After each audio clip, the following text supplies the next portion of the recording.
Ayan ang nag-DIY. Nag-DIY ng seafood sa isda. Ayan. Yan ang ginawa niya sa isda, oh.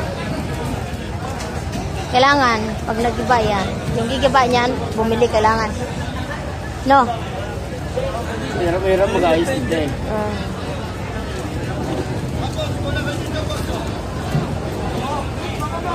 Ginagawa ko yan noon doon sa ibang bansa eh. Nag-ano. Mga ka naman. Ayan, ang ganda ng pagka-DIY oh. DIY ng hipon. Ayan, bulik. Akala ko sa hipon, akala ko sa bulik, manok lang. May hipon din pala. Ayan, bulik na hipon.